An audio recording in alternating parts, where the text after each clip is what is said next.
So Adam Schiff, who's a senator in California, is looking at some real serious trouble. If you don't know who he is, he's a senator in California, and he was probably one of the most outspoken critics of Donald Trump.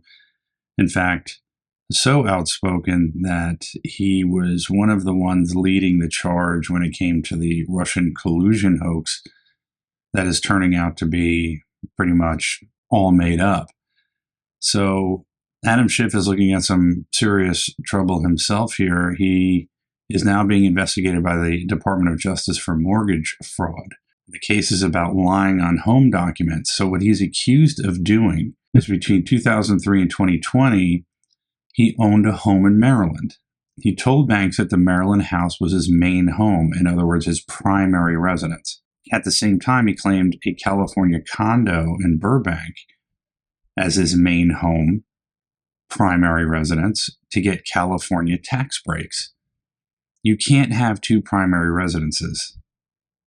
So that's the crux of this. That's the most important thing. Now, of course, people who support Schiff are going to say, well, he lived in one and then he lived in the other. They were both his primary residence. It doesn't work that way when it comes to loan documents.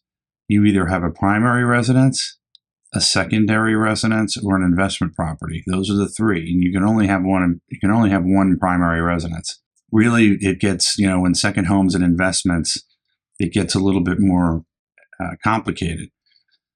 The deal is that not only do you get better rates from the bank if you claim that the property is a primary residence, but the reason for you getting those better rates is that the bank considers a primary residence less risk than any other residence. In other words, what they feel is that your primary residence, there's less of a likelihood that you're going to default on the loan. There's less of a likelihood you're going to walk away from your primary. There's more risk involved in secondary and investment. So you're going to stay in your primary if things get really bad, but when it comes to your second home and investment property, you're going to let those go. So it boils down to risk to the bank, and that's why this is important. But Adam Schiff doesn't care about that. So he wanted lower interest rates, better loan terms, and the tax benefits all wrapped into one. That's considered mortgage fraud. The DOJ is investigating. There aren't any charges yet.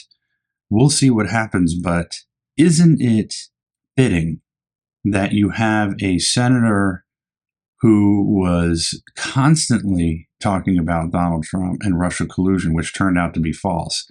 And here you have a guy behind the scenes, and who knows what else he's been doing, allegedly committing mortgage fraud.